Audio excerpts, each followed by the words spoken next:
Problem, no ministry no problem. ஒரு ஆமீன் கூட சொல்ல மாட்டீங்களா? இது கோடிட்டனை நிரப்புக அல்ல. புரியல இல்லை? சில ஆமீன் வந்து ஃபில் ஆஃப் த பிளாங்க்ஸ் மாதிரி புரியவே மாட்டேன்தில்ல.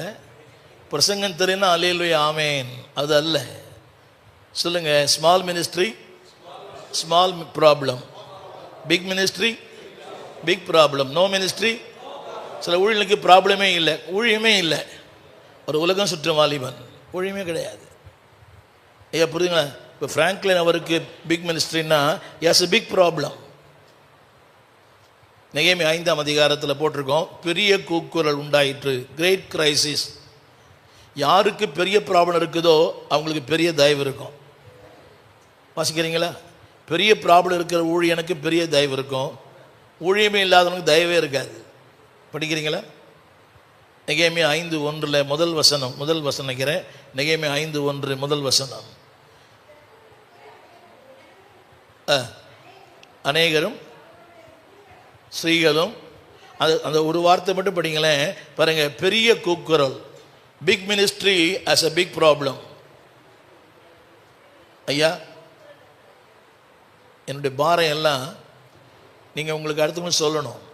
இப்போ சார்லஸ் சந்திரன் சொன்னார், அது எனக்கும் அதுதான் நம்முடைய நோக்கம், அதுதான் நம்முடைய நோக்கமே. எங்கேயாகிலும் கர்த்தர் வசனம் தந்தார், அதை பிரசித்தப்படுத்த கூட்டம் மிகுதி. என்னுடைய பாரமே அதுதான். ஏன் இங்கே வந்தேன்னு சொன்னால், எனக்கு நேற்று இரவு நேரம் வரைக்கும் எனக்கு கூட்டம்.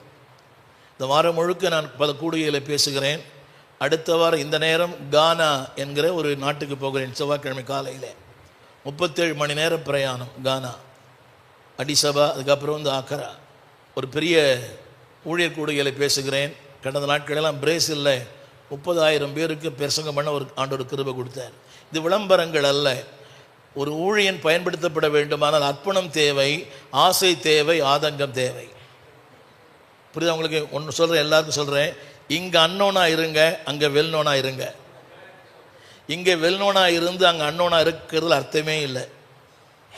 ஐயாவுக்கு புரியுதா?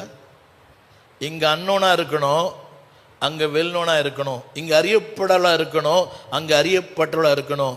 தலைவர் சொல்ல விரும்புகிறேன், தலைவர்களுக்கெல்லாம் familiarity will destroy God's authority. அதிகப்படியான அறிமுகமே ரொம்ப ஆபத்து.